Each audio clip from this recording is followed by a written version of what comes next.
정확한 이름 자체는 최종 당화산물이에요. 그래서 당이 아니고 당화된 무언가예요. 그럼 당이 남아 돌다 보니까 단백질, 들러붙은 거죠. 네, 그렇죠. 이런 곳에 붙어서 당화가 된 거고 다른 데 가서 붙어서 만들어진 최종 산물이에요.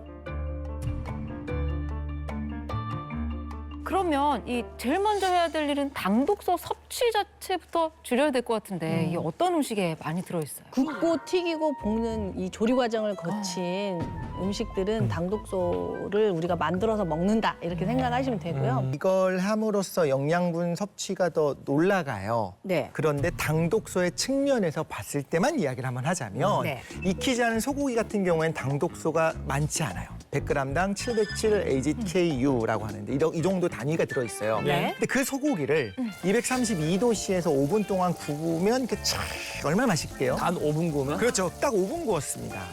원래 생고기에서는 700 정도밖에 없어, 당독소가. 5분 동안 익혔더니 100g당 11,270까지 그 단위가 상승을 합니다. 우와.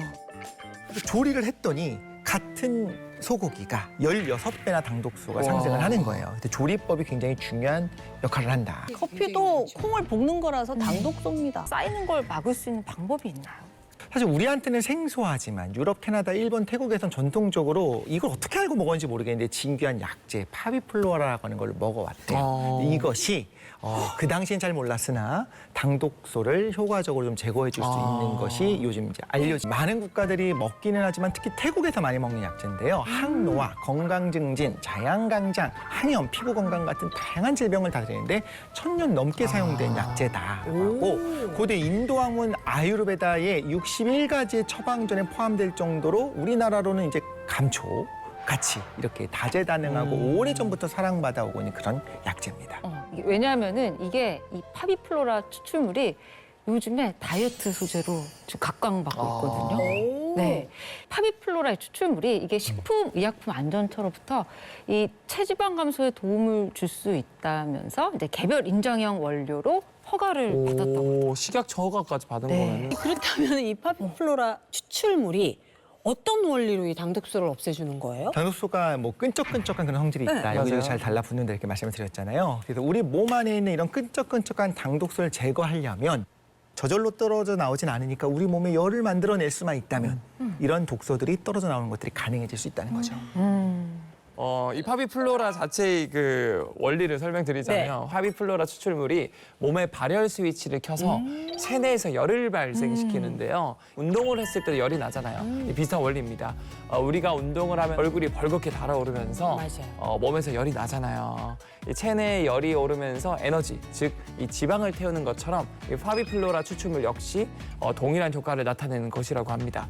제일 주목해야 할 부분은 파비플로라 추출물은 이 당독소가 체내에 쌓이지 않도록 원천 차단하는 이 방어막 역할과 동시에 파비플로라 추출물이 스팀 청소기가 쫙 하고 이 청소 깨끗하게 이제 따뜻하게 해서 하는 것처럼 당독소가 들러붙은 지방을 싹 녹여서 물걸레 배출하는데 100도씨로 빨아가지고 청소해 주는 거랑 똑같네. 싹 지나가면서 없어지잖아요. 그쵸. 우리 몸에는 이 시르투인이라는 유전자가 있습니다. 2000년대에 발견된 이 시르투인은 인간의 노화와 수명을 조절하는 장수 유전자이거든요.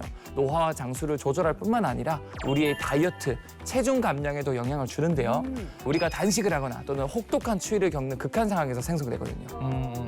그래서 이 미토콘드리아의 대사와 열 발생을 조절하고 또 체지방을 연소시켜서 체중 감량에 도움을 준다고 알려져 있습니다. 앞서 말씀드렸던 이 파비플로라 추출물을 섭취하면 시르투인을 활성화시켜서 이 식이 제한을 하고 또 운동한 것과 같은 효과를 낸다는 연구 결과가 있고요. 그래서 결국 다이어트 소재로 이제 매우 각광받고 있는 물질이라고 볼 수 있고. 실제로 성인의 시르투인 효소에 파비플로라 추출물을 투여를 했더니 굶고 운동한 것 같은 효과가 나타나는 그런 시르투인 활성도가 17배나 증가했다라고 하는 연구가 있습니다. 진짜 많이 증가했다. 이런 형이 있나요? 크게 두 가지 모양으로 나뉘는데요. 안드로이드형, 지노이드형이 있습니다. 이 안드로이드형은요, 상체 비만형으로 배가 정면부터 측면까지 동그랗게 나와 있는 형태를 말하고요. 내장 지방이 집중적으로 쌓인 유형인데 이런 비만은 중년 남성분들에게 많이 나타나죠. 지노이드형은요, 여성 호르몬인 에스트로겐에 의해서 조절이 되는 것이 특징인데요. 복부와 하체 중심으로 살이 쌓이는 유형이라서요. 서양배 같은 모양이라고 서양배형이라고도 부른답니다. 특히나 당독소가 많이 쌓인 사람들이 이 유형의 비만이 많아요. 그런데 갱년기 이후부터요. 에스트로겐이 감소하면서 서양배형 뱃살이 사과형으로 바뀌게 되죠. 그래서 이런 복부 지방을 제거하는 게 이제 우리의 목표가 되는 거잖아요. 네. 이런 복부 지방 전체에 효과적인 것이 바로 파비플로라 추출물입니다. 한국인 성인 83명을 대상으로 12주 동안 파비플로라 추출물 섭취하게 했는데 상중하 복부의 각 영역별로 체지방 감소에 도움이 되는 것으로 나타났고요. 파비플로라 추출물로 당독소도 잡고 당독소를 잡으니 그제서야 그렇게 안 빠지던 뱃살과 안녕 이별을 할 수 있었더라라는 겁니다. 당독소에 덫에 걸리셨었대요. 그래서 평생을 통통녀, 모태 통통녀로 사시다가 지속 가능한 다이어트의 롤 모델로 재탄생되신 분입니다. 경태현 몸스토리텔러 자리로 모셔볼게요. 어서 오세요. 반갑습니다. 안녕하세요. 저는 평생 60kg이 넘었던 모태 통통녀, 임신과 출산 후엔 70kg가 넘었던 몸무게에서 20kg를 감량하고 40대 중반부터는 인생에서 지금이 가장 날씬하고 건강한 경태현입니다. 어머, 완전 다른 사람이 굉장히 통통했었어요.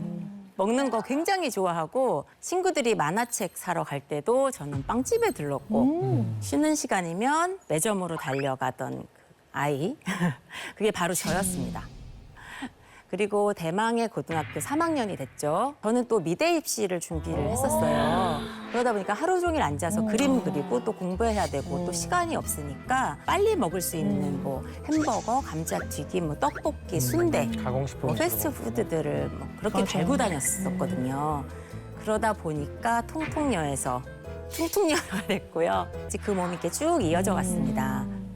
뭐 제가 다이어트를 안 한 건 아니거든요. 굶어 보기도 하고 뭐 사과만 먹기도 하고 크래커에다가 이온 음료만 하루 종일 먹고 살기도 했었어요. 뭐 극단적인 방법으로 그냥 살을 빼긴 했는데 더 큰 숫자가 요요라는 이름으로 체중계에 찍히게 되더라고요.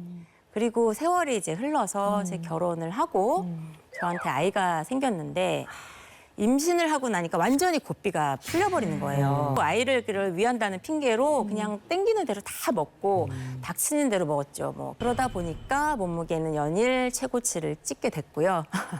어느 날 체중계에 올라가 봤는데 체중이 72kg가 되는 걸 봤습니다. 사실 그때가 임신 중기였었으니까 그 이후로는 아마 더 쪘을 거예요. 근데 무서워서 이제는 더 이상 몸무게를 재고 싶지가 않아서 못 올라갔는데 괜찮아질 거야. 막 살이 막 다 쏙 빠질 거야. 웬걸요. 다 아시다시피 딱 아기 몸무게만큼만 빠지고 출산 후에도 여전히 70kg가 넘는 몸무게에서 절대 빠지지 않는 데서 굉장히 좌절을 했었습니다. 그러다 보니까 제 자존감이 그냥 한없이 바닥으로 떨어지고 칠도 잘 안 하게 되더라고요. 그러면 스트레스도 막 계속 극심해지고 면역 이상이 찾아왔습니다. 손가락이 좀 괴물처럼 퉁퉁 붓고 극심한 통증이 찾아온 건데요. 진단명이 류마티스 관절염이었어요. 염증 수치가 높아져서 관절염이 발현했다고 하는데 이게 지금 보이실지 모르겠지만 손가락이 이렇게 휘어져 있어요. 건강검진을 해보니까 공복 혈당이 100 이상이고 콜레스테롤도 경계치까지 갔고요. 후에 졸리고 무기력한 게 많이 있었거든요. 근데 지금 생각해보니까 그게 혈당 스파이크였던 것 같아요. 맞아요. 공황장애까지 이제 오게 됐습니다. 그래서 사람 많은 곳을 피하게 되고 하루 종일 집에 있으면서 외출도 못하고 또 잠도 안 오니까 갑자기 막 가슴이 조이고 숨도 안 쉬어지고 그러다 보니까 제 몸속에 당독소가 이렇게 잠식당해서 서서히 망가지고 있었던 거였더라고요. 점점 건강을 잃고요. 피폐해져 가는 제 모습이 안쓰러워서 정말 바뀌어야겠다고 결심을 했습니다. 그래서 공황장애 진단을 받은 후에 병원에서 받은 첫 처방이 걸으세요였어요. 이제 걸어야지 기분도 좋아진다라고 하셔가지고 활력이 생긴다 하셔서 살기 위해서 이제 걷기 시작을 했고요. 신기하게도 이제 걷다 보니까 조금씩 나아지고 자신감이 생기더라고요. 그래서 그때 결심을 했습니다. 제대로 공부하고 다이어트를 좀 한번 해보자. 첫 번째는 규칙적인 운동, 코어 운동이 나이 들면서 가장 중요하잖아요. 그리고 아무리 마르셔도 복근이 없게 되면 내장 기관이 밀고 나오거든요. 맞아요. 네. 그리고 다이어트의 이제 기본이죠. 운동을 했으면 어떻게 한다? 잘 먹어야 된다. 다이어트를 할수록 잘 먹어야 살이 빠진다는 걸 알게 됐는데요. 그러면서 이제 저희의 주방과 식탁도 확 이제 바뀌게 됐습니다. 뭐 따로 요리라고 할 것이 없네요. 할 게 없죠. 그러니까요. 제 비법은 설탕이 안 들어가는 거예요. 설탕을 안 쓴다. 그 소스가 또 중요하지, 소스가. 식초랑 간장이랑 마늘만 넣고 먹는데 그 원재료의 맛이 훨씬 살아서 정말 풍미 있게 음식을 드실 수가 있어요. 제 식단에 비밀이 하나 있어요. 뭐냐면 산무예요, 산무. 3가지 하얀색을 안 먹는데요. 첫 번째는 흰쌀, 그다음에 흰 밀가루, 그다음에 흰 설탕. 그래서 산무 식단을 제가 지키고 있어요. 정제 탄수화물을 빼셨군요. 진짜 건강하게 드시네요. 사실 다이어트의 핵심은 유지잖아요. 유지어터란 말도 있으니까. 맞습니다. 그래서 때로는 이제 운동을 못 할 때도 있고 식단을 이제 못 지킬 때도 있는데 그래서 그럴 때 제가 도움을 받은 게 있는데요. 체중 감량하고 유지하는데 저한테 도움을 주는 비법이거든요. 그래서 항상 식사 후에는 챙겨 먹고 있어요. 파비플로라라고 하는 건데요. 제 역시. 하고 대사를 높여줘가지고 기초 대사량을 높여주면서 지방 연소에 도움을 준다고 그러더라고요. 그래서 제가 꼭 챙겨 먹고 있습니다. 열을 잘 낼 수 있게 도와주는 기초대사에서 체온 유지가 제일 많이 차지하거든요. 정말 많이. 파비플로라 추출물이 당독소를 잡는 데 도움을 주고 다이어트에도 도움을 준다는 걸 알게 돼서 꾸준히 제가 챙겨 먹고 있습니다. 파비플로라 이 추출물을 섭취를 하게 되면은 이게 직접적으로 도움이 됐을까요? 우리 한국인 유전자를 가진 한국인들을 대상으로 인체 시험 결과가 있습니다. 확 와닿네. 그렇죠. 만 19세 이상 60세 이하의 비만한 한국인 83명을 대상으로 실험을 했는데요. 12주간 파비플로라 추출물을 매일 100mg씩 섭취를 하게 했더니 섭취한 그룹과 그렇지 않은 그룹에서 얼마나 차이가 있었냐. 체중, BMI, 피하 지방 면적, 내장 지방 면적 감소하고 상체 체지방량 감소하고 하체 체지방량 감소하고 몸통 체지방량 감소하고 총 체지방량 감소를 포함해서 무려 10가지 체중 감소 지표가 다 좋아진 것을 확인을 했습니다. 와. 맞습니다. 뿐만 아니라 이 파비플로라가 천연 항산화제 역할도 하는데 이 파비플로라 추출물은 열을 내서 이 지방을 빠르게 태우는 아까 제가 말씀드렸던 이 미토콘드리아에 있는 UCP1이라는 단백질 발현을 더 촉진합니다. 이 단백질은 우리 몸에서 결국 열을 내서 지방을 태우고 대사를 활성화하는 데 도움을 주는 것으로 알려져 있죠. 대사가 활발해지면 이 혈당과 지방을 더 효율적으로 사용할 수 있습니다. 결과적으로 이 당독소 생성 억제에 도움을 줄 수 있게 됩니다.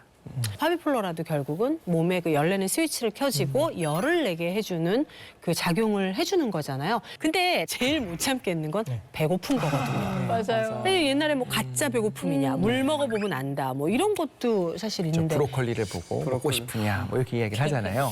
그렇죠. 네, 가장 힘든 건 뭐냐면 배고픈 거예요. 배고픈 맞아요. 것만 없으면 입이 심심한 건 버틸 수 있거든요. 근데 왜 배고프냐? 진짜 배고픈 거냐? 호르몬 때문입니다.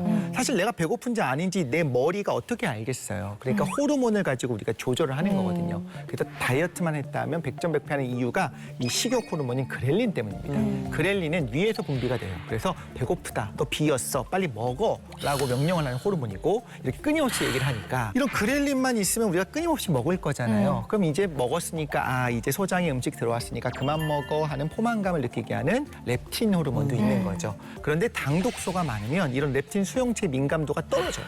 분명히 렙틴은 분비가 되고 있는데도 불구하고 이제 배가 부르구나라고 인식하는지를 못하게 된다는 거예요. 그럴 때 파비플로라 추출물이 도움이 될 수가 있는데 파비플로라 추출물이 렙틴 저항성을 완화하는 역할을 합니다. 그래서 같은 양을 먹어도 다이어트 할 때 이제 잊었던 포만감을 되찾을 수가 있다. 같은 양을 먹어도 배부르다 이렇게 느껴질 수 있는 거죠.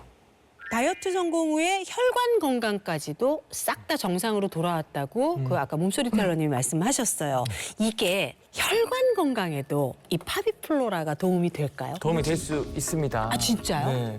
실제로 이 당 독소가 혈관에 계속 쌓이면 혈류의 흐름에 방해를 주니까 결국 계속 고혈압을 유발할 수 있고 치명적인 심혈관 질환을 일으켜 사망까지 이어질 수 있는데요. 이 파비플로라 추출물은 혈관의 또 이완을 도와주기 때문에 혈액순환을 좀 원활하게 하는 데 도움을 줄 수 있고요. 이로 인해서 심혈관 질환의 위험을 줄이고 지질대사 개선에 큰 도움을 줄 수 있고요. 또 한 가지 더 있습니다. 네. 이 파비플로라 추출물이 뇌 건강에도 도움이 될 수 있습니다. 이 노년기에 가장 두려워하시는 게 뭐죠? 바로 이 치매, 알츠하이머죠. 이 질환이 뇌 독성 물질이 쌓여서 발생하는 만큼 이 독소를 잘 배출하시는 게 중요한데요. 이 파비플로라 속에 폴리페놀이랑 폴라보노이드 성분이 이 뇌 신경을 보호하고 인지 기능 향상에 도움이 될 수 있거든요. 그리고 이 파비플로라 추출물이 이 뇌내 염증 반응을 억제한다고 합니다. 그래서 뇌 원활한 혈류 공급에도 도움을 줄 수 있습니다. 어쨌거나 이 중요한 탈출구가 또 좋은 어떤 도우미가 되기를 바라는 마음이고요. 우리 또 엑소쌤께 여쭤봐야죠. 네. 예, 주의사항. 예, 우리 또 엑소쌤께 여쭤봐야죠. 네. 예, 주의사항. 예. 언제나 말씀드리는 것처럼 과유불급이란 말이 있습니다. 일일 섭취 권장량은 식약처 기준 100mg이고요. 네. 식약처에서 인정한 건강기능식품인지도 반드시 확인할 필요가 있습니다. 네. 또 하나 덧붙이자면 만약 드시고 싶은 대상이 영유아거나 어린이, 청소년 혹은 임산부, 수유보다 그런 경우에는 지식기관의 전문가 상담하시길 권장합니다.